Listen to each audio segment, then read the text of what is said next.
Shalom, my dear friends. Shalom today on the 13th day of the month of Sivan of the year 5777, 7th of June of the year 2017. Welcome to those who are with us now live and to those who will be watching later on and participating as we come today to perhaps one of the crescendos of all of the literature of the Holy Tanakh. With this chapter today, we are concluding the discourses of Elihu ben Barachel in preparation for the address of the creator of the universe out of the whirlwind to Job in the coming chapters, which I find among the very most sublime of all Tanakh literature. So we have a real feast of Chokhmah with us now, and we're also proceeding very nicely, thank God, in our study of the Mishnah Shabbat, and again today coming to another great climax of the Mishnah of Shabbat when we deal with the laws of Brit Milah, of the circumcision. So we have very special studies today, and with that, without further ado, let us now turn to our study of Job chapter 37. Shalom, today, the 13th day of the month of Sivan of the year 5777, corresponding to the 7th of June of the year 2017. And today in our studies of Sefer Iyov, the book of Job, we come to chapter 37, being the climax of the discourses of Elihu ben Barachel to Iyov, to Job, and this is today one of the outstanding flights of Tanakhic literature, which is a bridge to us to ascend even further, as we shall come in the next chapters to the address of God out of the whirlwind. And we're here dealing with passages that allude to the very depths of Chokhmah, of wisdom, for that is what this work is all about. It is enumerated among the Sifrei Chokhmah, the wisdom literature of the Ketuvim, and we've seen how Iyov himself, at the height of his own concluding lengthy discourse, had sung the praises of wisdom, and having told us that is his desire to attain wisdom, he was sent Elihu ben Barachel to begin to open to him the gateways of wisdom, and with this he advances in our present chapter, which is also a bridge to the coming chapters of chapter 38 onwards, when God asks Job the 50 questions corresponding to the 50 gates of understanding. So here in our chapter, which is actually in the Hebrew text a direct continuation of chapter 36 without any parasha break, in our chapter Elihu is preparing Job for the ascent to these levels. He had in the previous verses been speaking about the mysteries of the rainfall. Chapter 36, verse 31, Kivom Yodin Amim, Yiten Ochel Lamachbir, through them, through the rains, he indeed judges the people. It is through God's complete control of the water economy of the world, of nations, of regions, of continents, of the entire globe, that he judges the nations, whether for good or for bad, for good times or bad. He gives food to the mighty. And we had heard at the very end of the last chapter, the closing verses, that with the clouds he covers over the rain, and he may command the rain to fall for the sake of one that was praying to him. And sometimes the clouds may indicate rainfall to come, but the rain does not come after all. That was the close of chapter 36. And Elihu continues with the first verse of chapter 37, Af lezos yeharad libi, v'yitar mimakomo.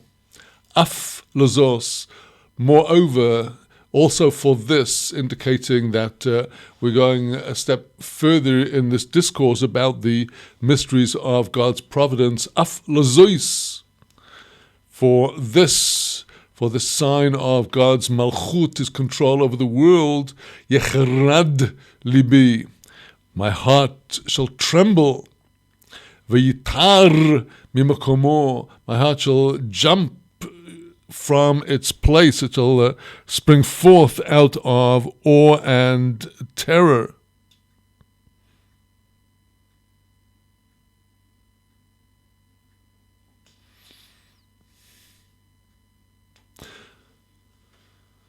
So we had seen in the previous verse, in the end of chapter 36, verse 33, the use of the same word af. And both are words that have connotations of anger, rage, as well as their use as particles in the Hebrew language to indicate extra, more than. And we're being taken into realms of awe and fear of God, and the fear of God through the elements of God.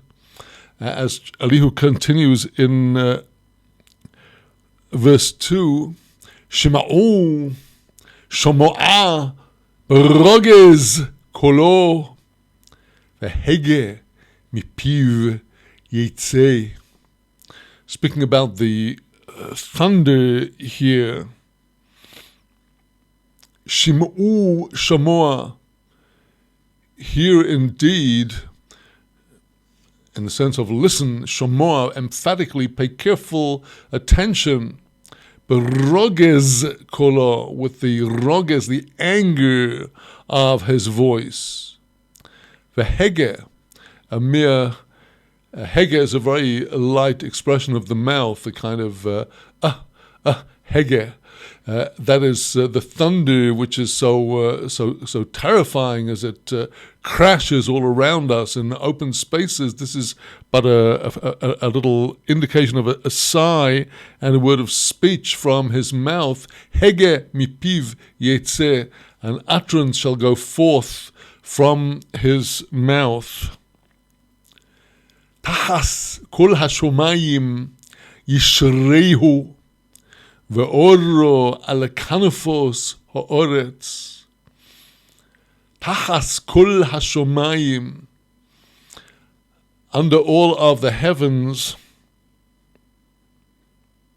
yishrehu, he shall make it straight, he shall make it extend. In other words, this burgeoning crescendo that spreads across all of the heavens, ve'oro, and his light, al kanfois ha'oretz, upon the ends of the earth. So here we are hearing about the mysteries of thunder and lightning.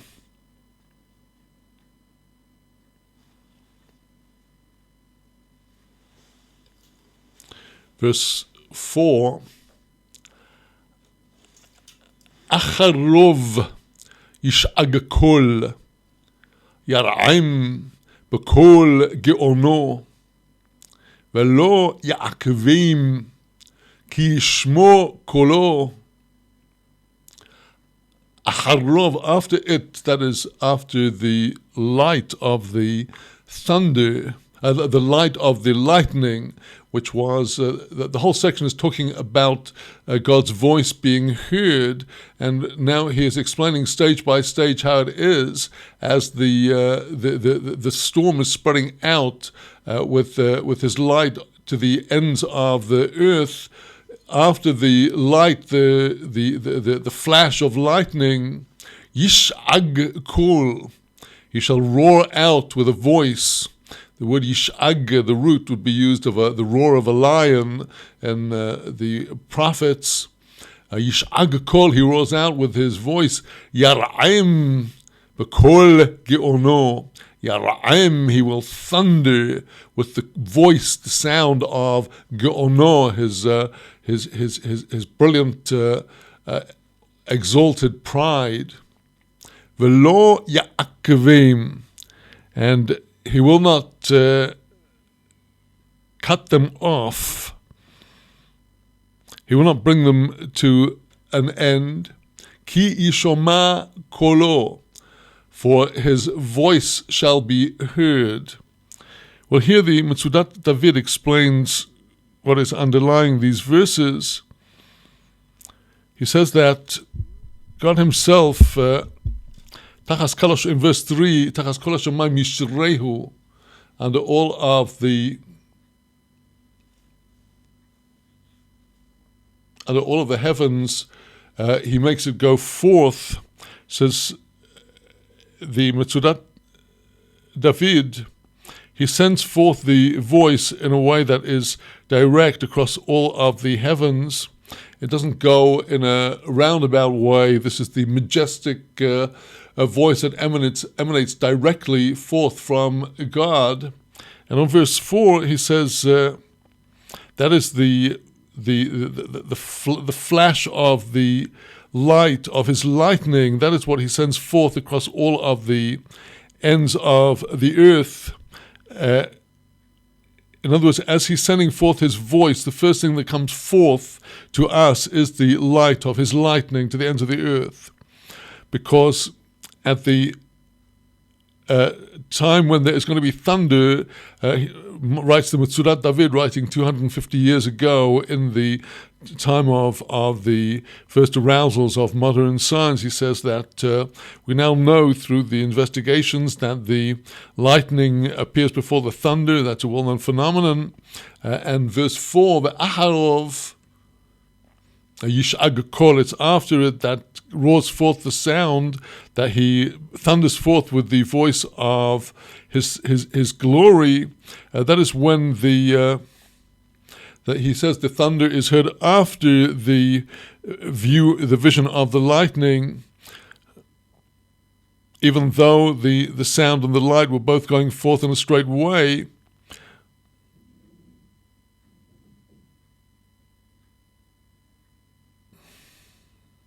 He writes, very interesting, the latter part of his comment on verse 4, he won't let the sounds delay too forth to come forth after the lightning, but they must come forth after the lightning, because if the sound were to be heard at the same time as this immediately, instantaneously, as the voice of God is going forth. In other words, if the thunder was heard together with the lightning without any delay, they're actually coming forth together, he writes, but because of the coarseness of the sense of hearing as opposed to the subtlety of the sense of vision, the lightning is seen before the thunder is heard. And for that reason, a person might think that actually the lightning was formed before the thunder was formed because of the way it appears to our senses, but it's not the case because it's all a unity. The light and the sound are coming forth together. And these verses will be highly elusive to the lights and the thunder of the giving of the Torah. Verse 5, Yara'im il b'kolo nifloos oseh gdolot velo neido. Yara'im il, the God will cause the thunder to go forth, b'kolo, through his voice, nifloos, wondrously, in a manner of wonders. Oseh gdolot, performing great mighty wonders, velo neido, and we shall not know. Elihu is pointing constantly to the subtlety of God's providence, which governs nature, as the proof of the subtlety of God's providence over everything.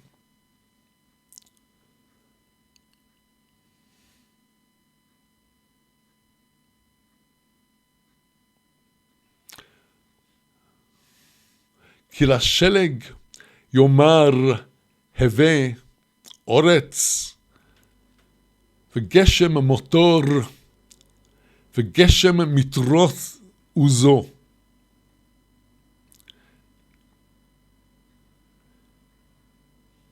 Kilasheleg, for to the snow, Yomar Heve, he shall say, be, come into existence, Oretz, earth. For Geshem Motor, Geshem, the rains. These two words, Geshem and Motor, have the same translation, mostly in English. The word Geshem is related to the Aramaic root, which refers to the material, corporeal being, whereas the Motor would be more specifically the rainfall. And here perhaps we are seeing in this verse the allusions to the mystical views of the elements coming into being and forming the world. This is certainly how this verse is taken in Sefer Yetzirah, the oldest Kabbalistic text, the attributed to Abraham, which cites this verse as referring to the coming into formation of the material world, and whether one could read into this some kind of cosmogonical theories about the formation of the basic elements of creation. One could speculate about this at great length. The repetition of the concept of the matar in the verse, Rashi explains this verse as being a continuation of the previous verse, that through God's making his commands known through the lightning and the thunder, it is through that he speaks to the snow, and he brings forth and brings down the rain from, says Rashi, the four directions. So in the simple meaning, the way that Metzudat David explains our verse, it is referring to the descent of actual snow on the ground.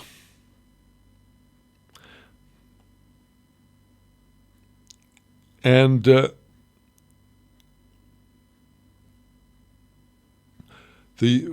to the Metzudat David, the repetition of the concept of the matar, Geshem matar, Geshem mitreis uzo. In the first use, Geshem matar, we have these two words, each in the singular. In the second use, Geshem mitreis, we have now mitros in the plural, mitreis uzoi, the torrential rains of his power, indicating the great diversity of the different components of the weather which God sends to govern the world.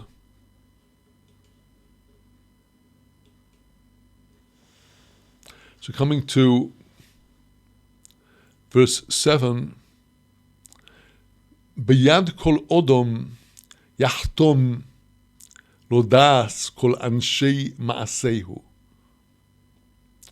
B'yad kol odom, in the hand of every person, yachtom, shall he sign, lodas, in order to know, kol anshei ma'asehu, all of the people of their works. Quite a hard sentence to translate strictly according to the grammar. Kol anshei ma'asehu, the word anshei is besmichut, that is in the possessive, it's the ma'asehu of it. If it were a simple plural, it would be kol anashim, that all people should know ma'asehu, their works. But here it's the Anshei Ma'asehu, it is the works of each and every individual that makes up this collectivity of Anashim. And this is a verse which is, we've moved now from God's providence over the elements of nature directly into his providence over the affairs of men. And Rashi here on verse 7 explains, when a person sins before him, the person himself seals with the handwriting of his own hand on the day of his death all of the sins that he transgressed in his life, and they're all written before him. In other words, in the eternal book, which we are all characters in, our actions are all being recorded, everything we do, and it bears our own signature, and we are faced with all of this on our day of judgment. This is based upon a passage in the Talmud, in the Talmud Bavli, Tanit, Daf Yud Aleph,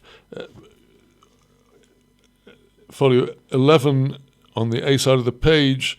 At the time of the departure of the world to his eternal resting place, all of his deeds go up before him, and they say to him, this and this is what you did in this particular place on this particular day, and he has to answer yes, and they say to him, sign it, as it says in our verse here in Job, Yad kol odom yachtom, in the hand of each man he shall seal, and more than that, but as the person sees this review of all of his actions, he is obliged to give justification to God's ways, to accept that this is the true judgment against him. And he says to the celestial court, how well have you judged me, in order to fulfill the words, Leman titzdak b'dvorecho, a phrase from the Psalms, in order that you, through your word, shall be justified. So here, this verse alluding to God's observation of all of the deeds of men, and now in the continuation we come to Elihu speaking about different facets of nature coming into God's providence over the affairs of men. He has all the agents in the world. Verse 8, Vatovo hayo v'mo orev uv'me'onotheho tishkon. Vatovo hayo, the wild beast, the wild animal, v'mo orev, into her lair, her place of ambush, waiting the prey. Uv'me'onosteho tishkon, in her dwelling places shall she rest. So Rashi on this verse says that this is to say that besides the rainfall, God has many messengers in order to exact retribution. For example, an infestation of wild beasts, and the storm wind and the ice. So now going on with the evocation of these wonders of God's natural creation, and all part of his system of providence. Verse 9, Min hacheder tovo sufo, umimezorim korro. Min hacheder, out of the chamber, tovo sufo, shall come forth the storm wind, umimezorim, from the constellations, korro, the cold.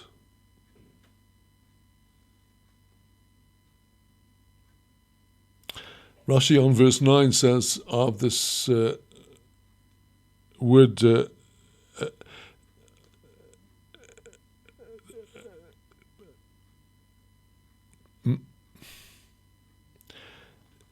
of this word mamzarim,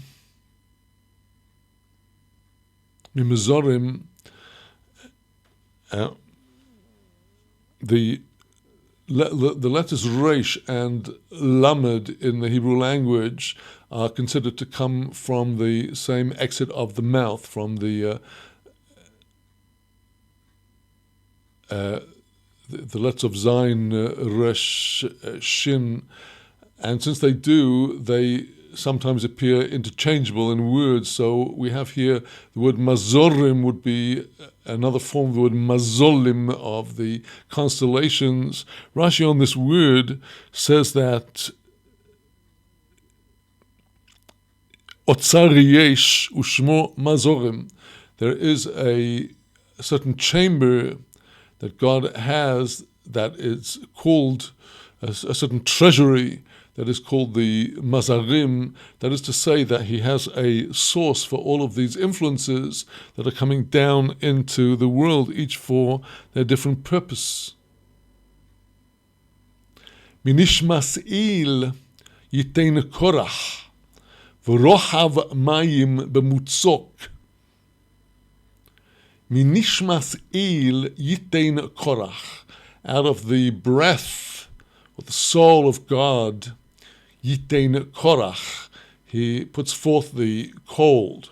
We know in the human being that the neshima is a source of cooling, and so the lungs are considered a part of the water element as opposed to the fire element of the heart. So here, minishmas keel, from the very soul of God, he brings forth the ice. V'rochav mayim b'mutzok. There is the wideness of water in the narrow place.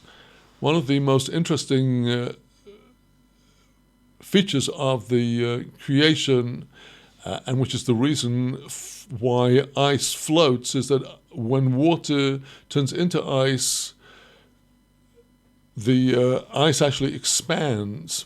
And this alluded to in this verse, v'rochav mayim, the wideness of the waters, b'mutzok, in the narrow place. So, for example, if the waters of a river freeze as it descends down the hills, then even if the river is passing through a narrow track, the ice, which will freeze up the whole channel, will actually prevent the waters from spreading at that time. And this is also, say our commentators, part of the wonders of the providence with which God runs the world. If it were not for the fact that water did expand on freezing, there would be no icebergs and no ice floating above the surface. Verse 11, Af bri yatriach ov yofitz anan oro. Af bri. Furthermore, the bri from the root barur, something clear. Yatriach of, shall drive the cloud, the thick cloud. Yofitz anan oro. It will spread forth and scatter the cloud of his light. As we have mentioned in these verses, the word or, which we know to normally mean light, is here taken to indicate some kind of liquid light, namely the rains being alluded to in these verses. Now, Rashi on this verse 11 says of the word bri, he says it's the Shem Maloch Hamamune al Anonim. This is the name of the angel that is appointed over the clouds, and it's this angel that drives the cloud of the rain of God. And Rashi himself explains this phrase anan oiroi as anan mitroi, the cloud of his rain. So Metzudat David on verse 11 says that even at a time when the air is clear and there seems to be no place for rain to come according to nature, nevertheless, God has the power to drive the cloud, to fill it with the weight of much water, and he will spread forth his rains over the face of the earth. And he continues that this angel that is appointed over the rain is called Af Bri. Af Bri would be the Bri, the clear one, that has the aspect of Af, which is anger.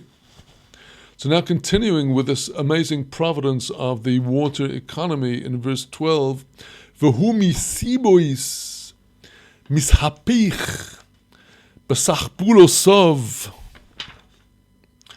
lefa'olom kol asher yetzavem al pnei sevel orzo. V'hu misibois, and literally he, this angel or this cloud, misibois, mishapech. Mesibois is from a root, as we have in the word saviv, around about. Mesibois, it's going around about. Mishapech, another Hebrew word indicating being turned over from one state to another.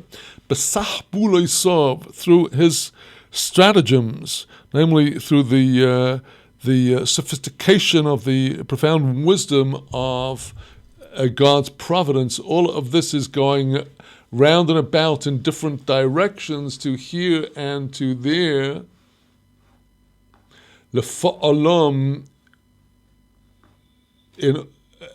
to their works, to have the different clouds go to their labors. Kol asher yitzavim al pnei sevel orzo. Everything that he commands them over the face of the globe to the earth. So here again, this profoundly detailed providence of God, doing each thing, every single cloud is being sent to its proper place under his command, to the different place on earth. Im l'shevet, im la'artso, im la'chesed yamtzi'ehu. Im l'shevet, if it is l'shevet for a staff or a rod, where the rains become destructive and excessive. Im la'artso, if it be to his land, alluding to the precious land of Israel, where God's providence is manifested more than anywhere else in the world through the rainfall. Im lachesed, if it be for loving kindness, yamtziehu, he shall bring it forth. That is to say, Elihu is alluding here according to the midrashim of our sages in the Talmud, again to the mysteries of the water cycle. Rashi on these verses says that the rains are sent forth lefa'olam, to do their actions, the actions of the rains, to do that which is imposed upon them as their task to do, whether it be for good or for bad. This turns around and around, many revolutions, many turnings around, as we have studied, as we've learned in Talmud tractate Rosh Hashanah, Daf Yud Zayin Amud Bes, the folio 17 on the B side of the page. He says that when Israel are completely righteous on the new year, when all the judgments are made, if they rule that Israel will benefit from abundant rains, and if during the course of the year, in the end, they go bad, they go astray, to reduce the budgeted amount of rain is impossible because it has already been decreed. So what God does is to cause these rains to fall that have been apportioned for the year, not in their right time, or not upon an area of the earth that needs them. On the other side, there are times for good where the people repent and the rains fall in the proper place, even if small amounts were decreed. The rains do everything that God commands them.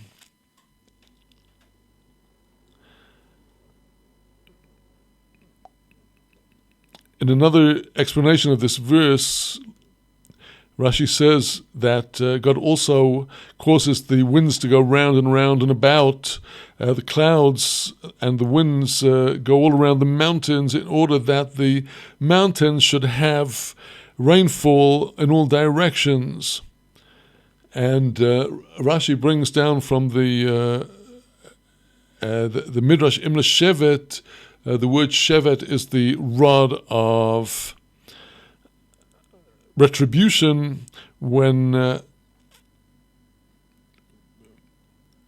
people have to receive God's their punishment. He brings the rains down on the mountains and the hills where nobody has any fields that need the rainfall.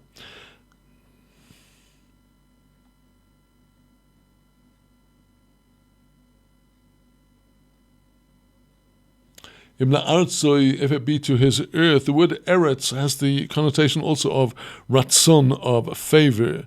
That is to say, if people continue with their righteousness, God will bring the rains down as they were decreed at the beginning of the judgment, neither for retribution nor within the line of kindness, but in a intermediary way, imla chesed, but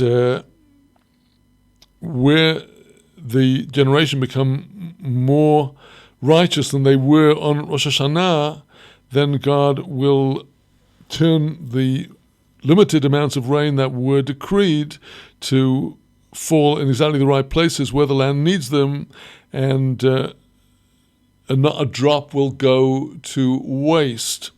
So all of this is this very detailed description of the wonders of God's providence to all mankind, to entire countries and all the people within it.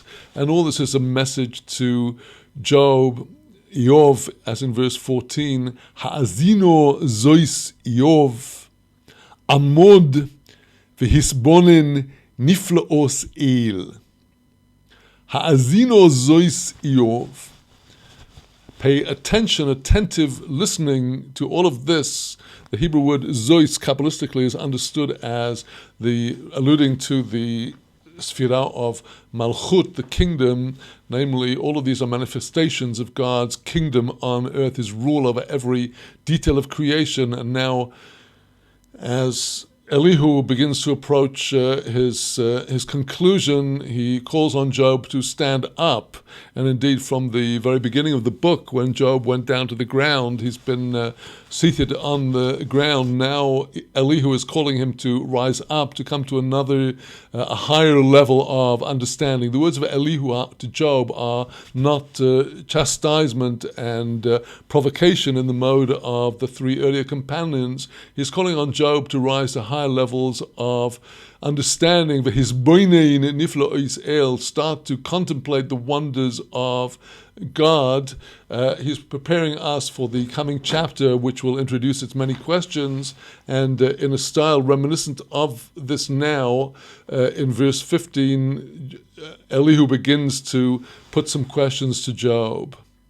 Haseida besum Eloah alehem v'hofia or anono. Haseda, can you know, besum Eloah, when God places his instructions, a decree upon them, alehem, upon them, v'hofia or anonoi.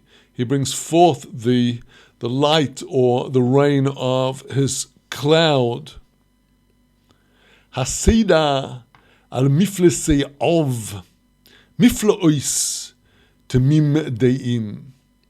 Haseda, do you know, can you know, al miflesei of, the spreadings forth of the cloud, miflaois, the wonders of temim deim, the wonders of he who is pure and complete in all levels of knowledge. De'im, the plural of de'ah. A de'ah is something one knows. De'im, the plural, God is complete and perfect in all of them. Well, here on these verses, the commentary of the Metzudat David brings out very beautifully the intent behind Elihu's words now on verse 15, Hateda Haded Basum Eloch Alehem. He says, how could you think that everything comes out of a blind mechanism of fate that he calls all the way through in his commentary the ma'aracha, the system of the stars and planets, an implacable system of law? Have you not learned wisdom, and do you not know? He says, you have studied, you have attained wisdom. You know something of how the natural occurrences, how they come forth, where they come forth from before they come into the world. And he says, let me put you a question now.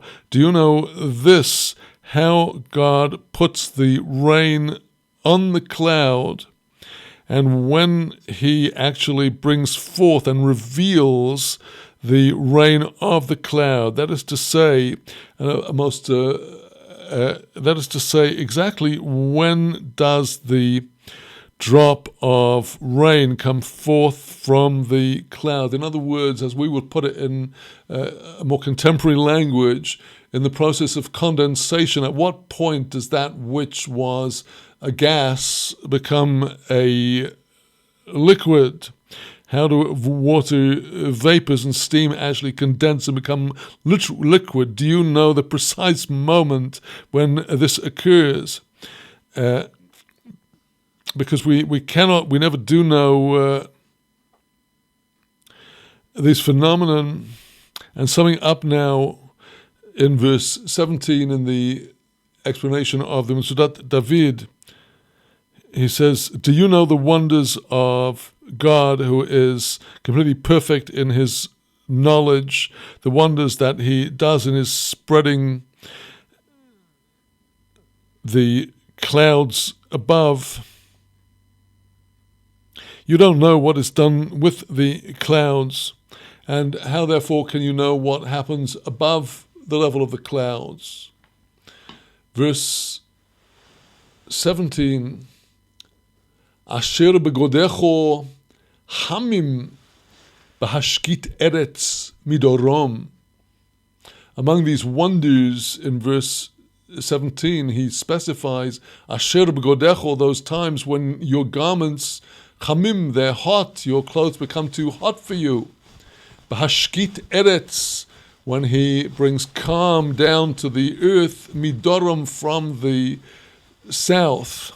Well, our commentators here are talking about how the weather changes between winter and the summer, how the cold winds are put down by winds that are warmer coming from other directions, and this causes one's clothes to feel too warm, whereas before in the cold weather one needed them. Now the winds change our needs for clothes, so we are so susceptible to these weather changes. And now after that, in verse 18, Elihu challenges Job, if you are so susceptible to these variations in the weather, tarkia imo li shchokim chazokim kir'i mutzok.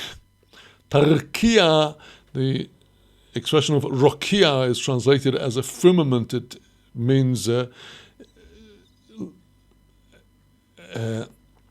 you take a piece of gold and hammer it to flatten it and spread it out till it becomes an ever wider foil. So are you going to rise up with him, fly up and extend out with him, lishchokim, to the part of the heavens that are called the shchakim, as explained in the Kabbalah, those parts of the heaven that are grinding the shefa, the influence that is coming down into the world, and also the place of schok, of laughter, the joy of the supreme angels in that heaven. So are you going to go up there with him? Hazokim kir'i mutzok, they are strong as a ra'i, would translate as a mirror, a piece of very hard and highly polished metal that reflects exactly. The heavens are seen to have this supernatural strength, and they are reflectors of light, mutzok, this poured out, and how could we translate the word mutzak? It's something that is very solid and powerful. So now coming to the glorious conclusion of his address to Job, Hodi'enu, make known to us. Manomar lo. What shall we say to him? Lo na'aroch mipnei choshech. We cannot form any estimation on account of the darkness.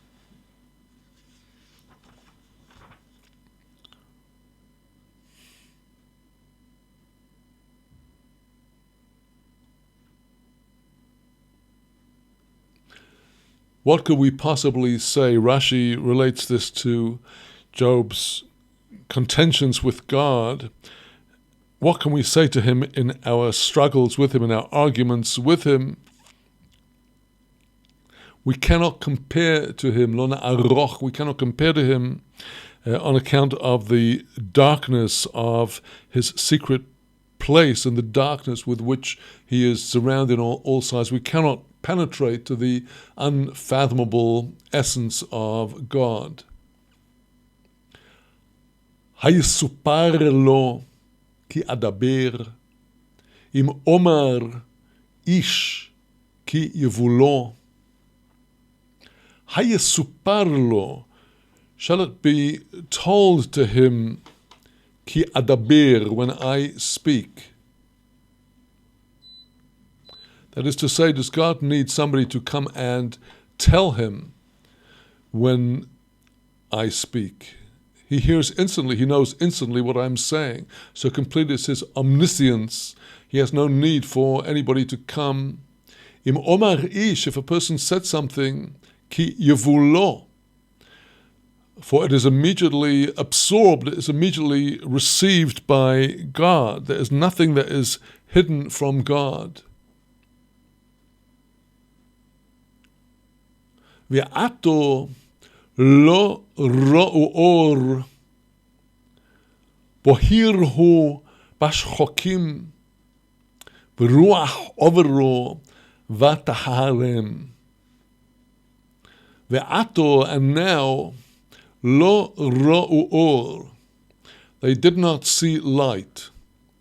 Bohir hu bashchokim, clear is he, translucent is he in the heavens. V'ruach overo, and the wind or the spirit passed by. V'tetaharem, and this ruach tetaharem, it cleansed them or purified them or shall purify them. Well, let us first go to the pshat of the Metzudat David on this verse, which he takes in the more literal and obvious sense.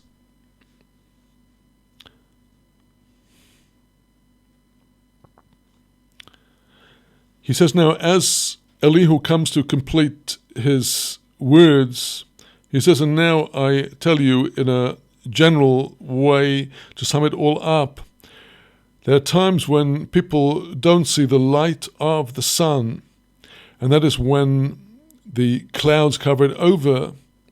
And even though it is clear in its place in the heavens and shines very radiantly, but when the wind will come and shall clear the heavens of the cloud, then they will see it. So Metzudat David's pshat is a very straightforward and observable phenomenon about how when the sun is covered over by the clouds, we don't see it, and when the wind comes, we do see it. Rashi says that on these words, that here elusively Elihu is addressing the three companions, and the seeing of the light is being granted understanding. Now those three companions do not see the light. Says Rashi on this verse, coming to the end of his words now of Elihu, he comes and he reproves those three companions of Job for not having found an answer. And he said, now your three companions, these three companions, they should have answered you with all the things that I have said to you. But they were like Nephalim, like aborted fetuses that never saw wisdom.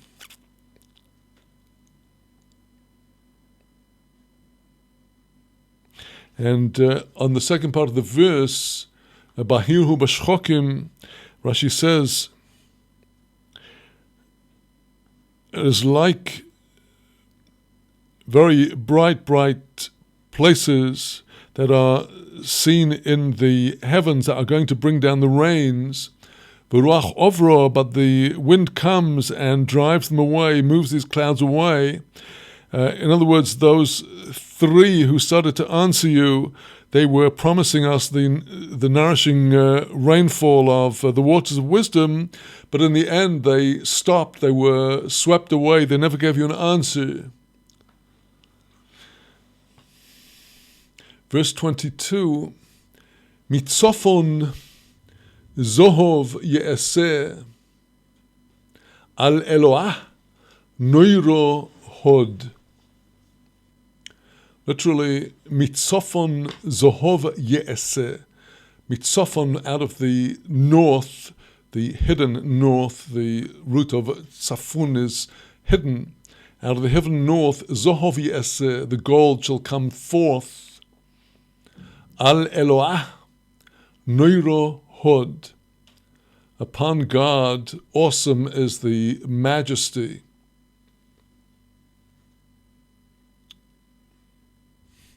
Rashi says in this verse, now Elihu is, as it were, going back to the first things that he said when he said to them, they have not seen the light. I don't quite catch what Rashi is saying here. He then goes on to another explanation from the Midrash that the heavens are full of bright clouds and clouds to bring the rains down, but God swoops in the way and the rain does not come down. And this Midrash, says Rashi, doesn't fit our words. Then on the verse, Mitzofon Zohov Yaso, our verse, Mitzofon Zohov Yaso, Rashi says, he causes the northern wind to pass away, and he caused the northern wind to blow and causes the rains to pass away, and the sun then shines. So here he would be relating the Zohov, the gold, to the shining of the sun. And Rashi brings that the word Zohov is used in this sense in Zechariah chapter 4, verse 12. And then in a second pshat on this verse, Rashi says, Mitzofan Zohov Yaso, Nitzpan Azohov Hatov, the good gold, which is the reward of the world to come, that is hidden away for those who will bring themselves forward to fulfill the commandments of the Holy One, blessed be He, and who have faith and belief in the most awesome God. Well, now the Metzudat David on this same verse, Mitzofan Yasa Zohov, the gold comes forth from the north. He says that the meaning of the word Zohov here is the shining of the heavens when the cloud, when the heavens are purified. But this gold, this radiance is hidden away when the cloud hides it, and if so, how could we bring forth from the depths of our hearts, since the heavens are covered over, how could we bring forth investigations that are pure as gold over God? Surely God is hidden all the time. How could we know and understand his attributes? His majesty is so awesome. In other words, Mr. David is telling us that just as the radiance of the heavens is hidden away from us by the clouds, so our corporeal nature conceals from us the true essence of God. How can we possibly know and stand up to challenge God?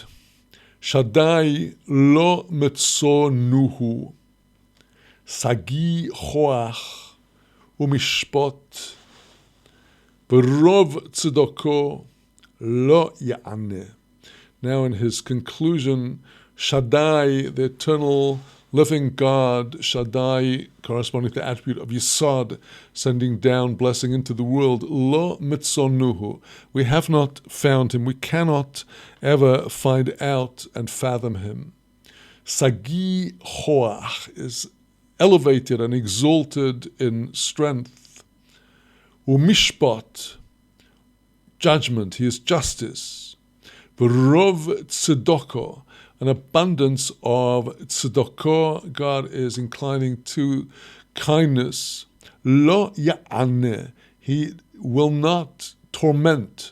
It's the final answer to Job. He did not needlessly torment you. There was a purpose and a providence in everything that has happened to you. Lochein yireuhu anoshim, lo yir'e kol chachmei lev. Lochein yireuhu anoshim. Therefore, on account of all this, yireuhu, let anoshim, let people revere and fear him. As Rashi says here, one must have reverence and not try to argue with God. Lo yir'eh kol chachmei lev. Lo yir'eh, God will not look at, he will not pay regard to kol chachmei lev, all those who are wise in their hearts, says Rashi, amischakmim elov, all those who come to God with their sophisticated theories and all of their wisdom is that nothing in his eyes. He pays no regard to them at all. Rashi concludes here by quoting from our rabbis in Tractate Rosh Hashanah, Daf Yud Zayin Amud Aleph, page 17. Our rabbis referred this verse to Job, Kol Chachmei Lev, that Job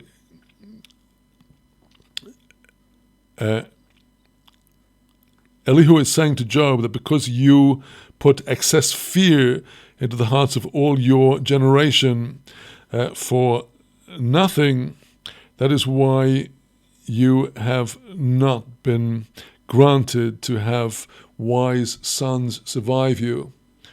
Well, that would be midrash, but I think that the pshat here is what we all need to hear, that we cannot be sophisticated with God. We must revere God, because all of our earthly convoluted wisdom is nothing in his eyes. And with that, Elihu thus completes his challenge to Eov, and Eov says nothing in reply. Eov is brought to silence by Elihu.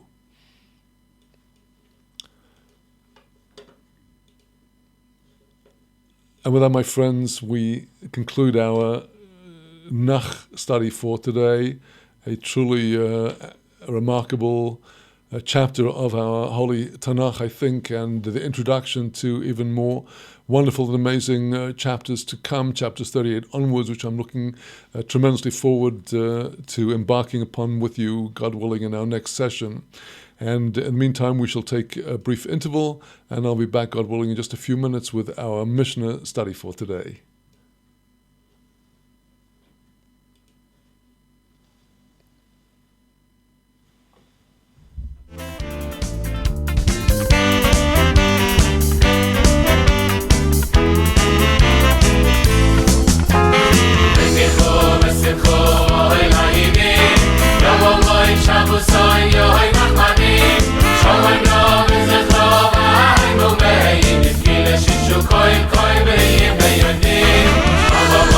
Shumayim eretz veyamim Kol ha'tzum u'roim gvoyim veromim Ka'anim ve'yudom ve'chayas re'yayim Ki b'kol Hashem tziyiroi lomim Ki Hashem tihiber le'yotze gilusoi Shumay lekadshoi v'voyo yatzayzoi Shamesh shamesh kodesh yovoy chemdusoi Ki v'shuvas ka'ay mikol melachtoi B'mitzvah Shabbos kainach nitzor Kimkru vaylo yofish ve'yotzor Nishmas kol chai v'gam daritzor Echoi v'simchu ki chevarutzor V'mishtellechem v'kinish rabu V'roiv matamim v'riach v'nivu Iski l'rafim kol ha'misangim bo V'miyaz bo yechayu lo mahu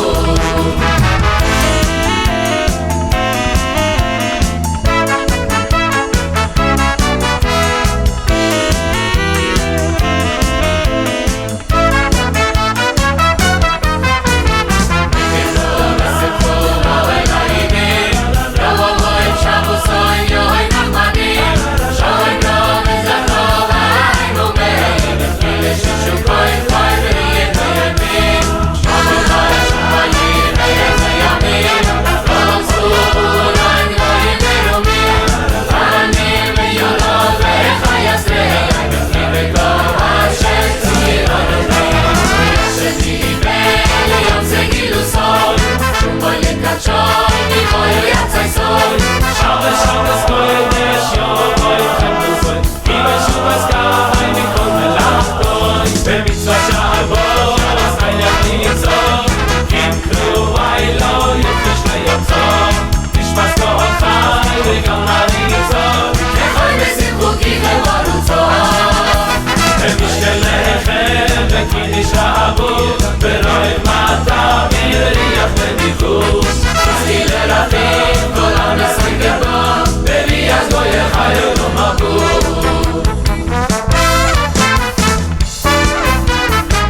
Shalom again, my dear friends. Shalom, and back to now our studies of the Holy Mishnah for today, where we enter into a new, most fascinating chapter. So let us, without further ado, go straight into our Mishnah studies. Shalom, today, the 13th day of the month of Sivan of the year 5777, corresponding to the 7th of June of the year 2017, and we embark today in our studies of Tractate Shabbat, Mishnah Shabbat, chapter 19, one of numerous chapters in the Mishnah which begin with the words Rabbi Eliezer Omer, Rabbi Eliezer says, and this points to the very great status of Rabbi Eliezer throughout our Mishnah. He was the one of the most prized students of Rabban Yochanan ben Zakkai, who inherited the tradition from Hillel at the end of the Second Temple period. And Rabbi Eliezer saw the temple and its a time of glory, and witnessed to live through the destruction and continued teaching afterwards, and was one of the main teachers of Rabbi Akiva, who brought the tradition down to the further generations.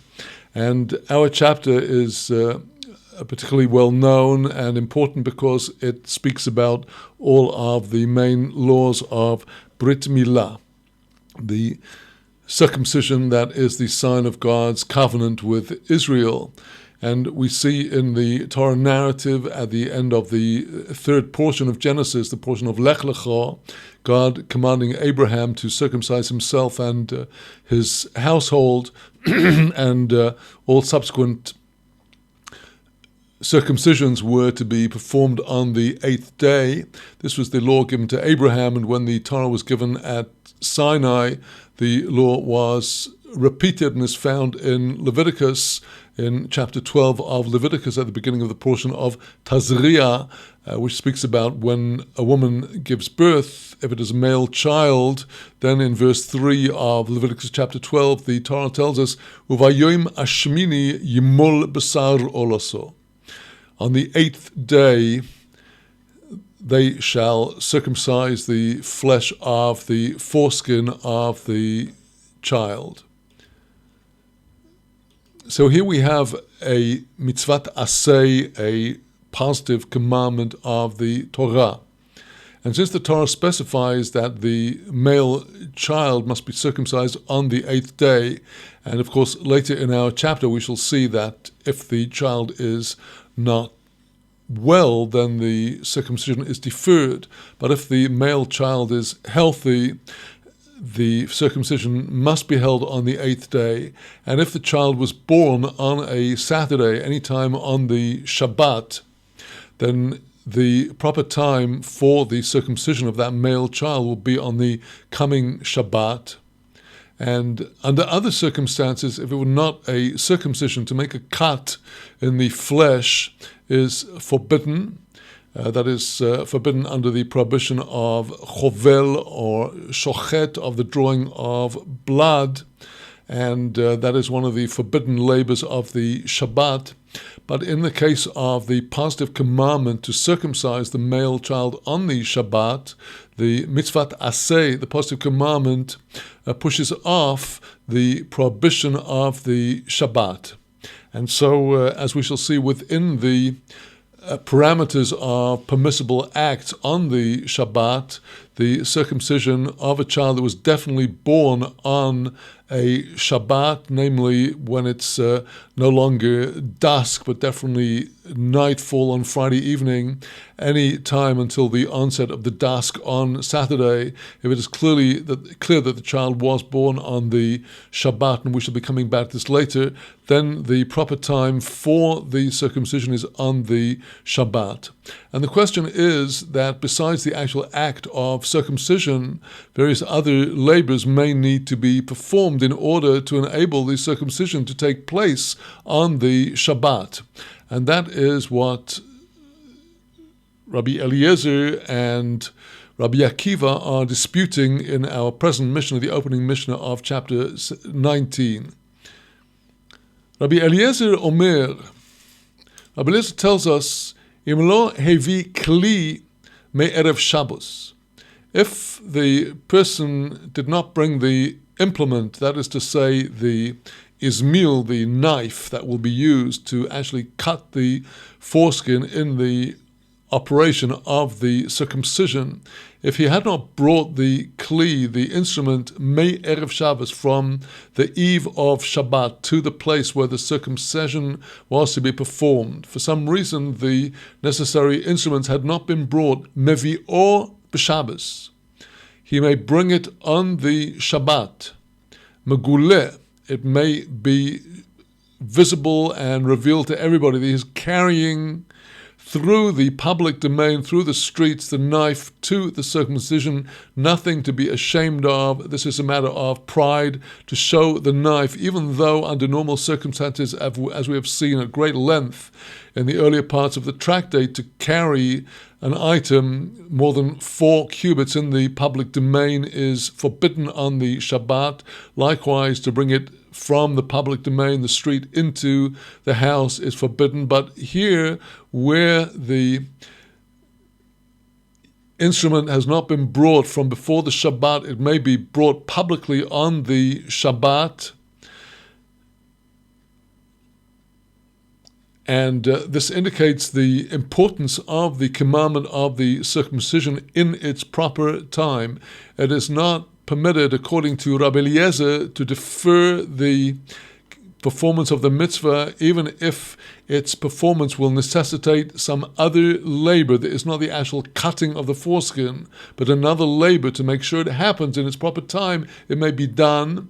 And a rather chilling conclusion to his words, uvesakono, in a time of danger, that is to say, under the oppression of the Romans, which intensified in the later part of the lifetime of Rabbi Eliezer, where they made decrees against the performance of circumcision, and where a Jew caught by the Romans circumcising a child could be punished by death. Uvesakono mechasehu al pi edim. He should cover it over if he's going to have to carry it to the place of the circumcision. Then he should cover it over in the presence of witnesses, so that the witnesses will testify that he was carrying the knife to the circumcision and not carrying a knife in the public domain on the Shabbat for some private purposes. In regular times without oppression, the knife would be carried publicly. In times of oppression, so important is the commandment of observing the circumcision, that the knife may be carried through the public domain. Ve'od Omar Rabbi Eliezer, Rabbi Eliezer goes even further. Kursim eitzim la'asois pechomin v'la'asois kli barzel. He said, kursim eitzim, you could cut down the trees if you needed to, la'asois pechomim, to make coals, v'la'asois kli barzel, to, if you didn't have a knife available, to make the actual circumcision knife on the Shabbat. So important is the performance of the mitzvah in its proper time for an 8-day-old baby whose time is on the Shabbat. That is not the opinion of Rabbi Akiva, nor is it the accepted halacha. The accepted halacha is, as Rabbi Akiva now states it, Klol Omar Rabbi Akiva. A rule stated Rabbi Akiva, Kol melocho she'efshor la'asoiso me'erev Shabbos. Every labor that it will be possible to perform it from before the Shabbat, Eino doiche es HaShabbos, does not push off the Shabbat. Namely, all of the preparations, like the making of the knife and the other bringing of the items to the place of the circumcision, if it could be done before the Shabbat, then it must be done before the Shabbat. And you cannot do them on the Shabbat. If according to Rabbi Akiva, if they for some reason did not bring the knife to the place of the circumcision before the Shabbat, the knife could not be carried through the public domain on the Shabbat, even if it was going to mean that the circumcision could not then be performed in its proper time. those labors that cannot be done from before the Shabbat, this does push off the Shabbat day.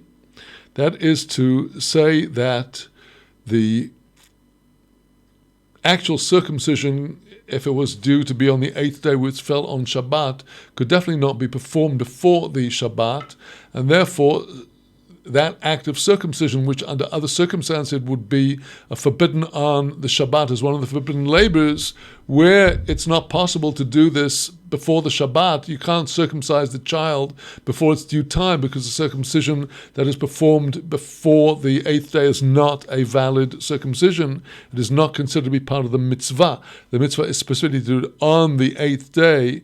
So where the labor cannot be done before the Shabbat, that does push off the Shabbat.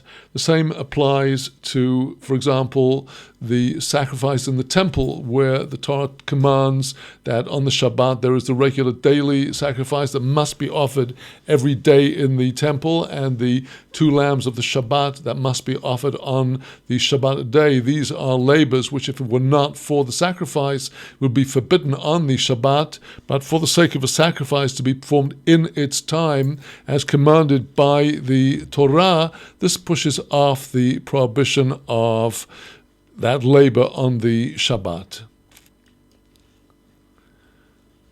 So then, my friends, owing to the pressure of time, we will conclude our studies for today, and with the help of God, we'll be gathering again tomorrow for the continuation of our studies of Iyov and the continuation of our studies in Masechet Shabbat. So with that, my dear friends, I would like to wish you shalom from Jerusalem, and have a good day wherever you are. Good day, good night. Bless you. Go from strength to strength in the study and the performance of our holy Torah. Shalom from Yerushalayim.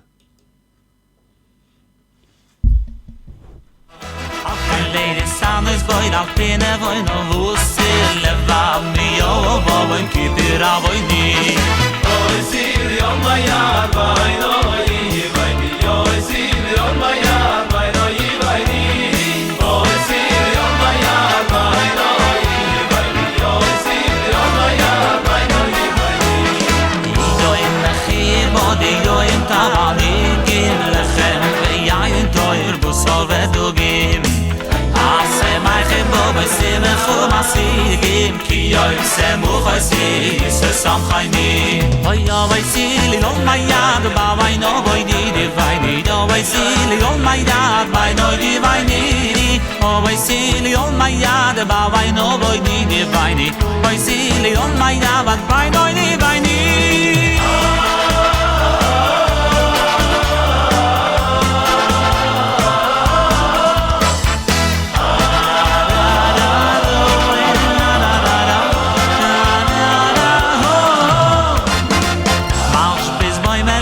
soy foile shiayres hab kein nachabas boy wie der keveris ich pallel